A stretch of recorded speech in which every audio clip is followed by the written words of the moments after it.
Finance Minister Nirmala Sitharaman. Over to Rahul Kanwal.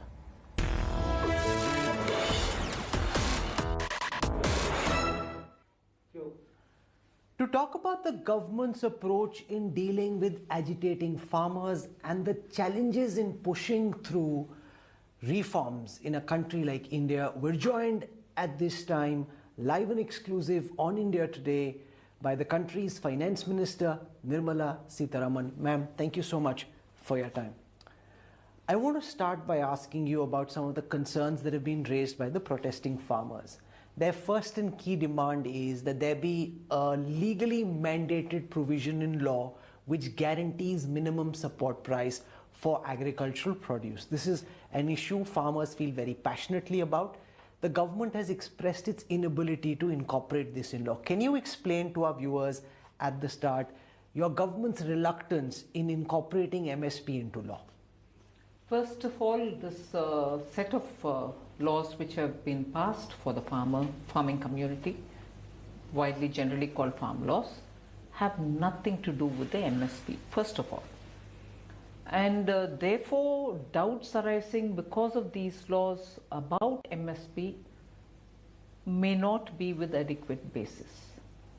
Now, in the last 6 years, under Prime Minister Modi, if procurement under the MSP is either coming down or has got restricted to just one crop and not as many which are listed there, about 23 are listed there.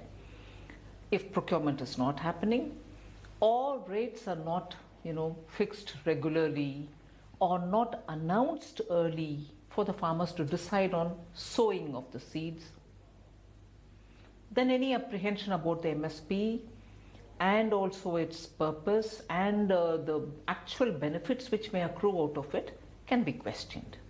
Whereas if you were to compare the last 6 years with any 6 years ever before, and recent 6 years before our 6 years, the quantum procured, the price given, and the price getting announced well in time before the farmer decides on his sowing of seeds for a particular crop, that is 2 in a year, which is Kharif once and Rabi the next time.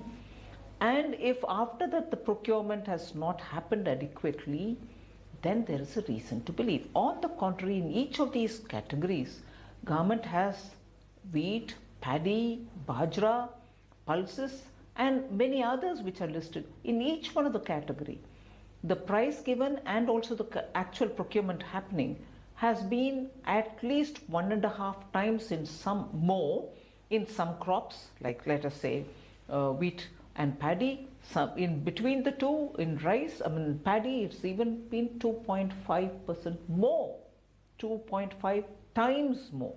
So if all this is standing out to show that our government has not really reneged on any of the MSP related promises, then there will be a reasonable question to ask, no, but we have reasons to believe it's not happening full-heartedly. But on the contrary, we are proving that we are really giving. And what is the difficulty by putting it in the law? These MSPs are determined by the Committee on Agriculture Cost and Production. It meets every time before a crop price has to be announced.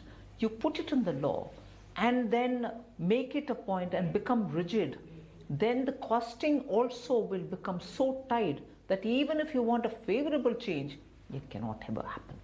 And therefore, MSP has always been generously kept up. Governments have honored it. We've honored it lots more, both in terms of procurement, volumes, and also the money which is given to the Kisan. So we think there isn't any connection with the current set of farm laws, 1. 2, by hardwiring MSP, you're only making it difficult for even fixation of an MSP rate.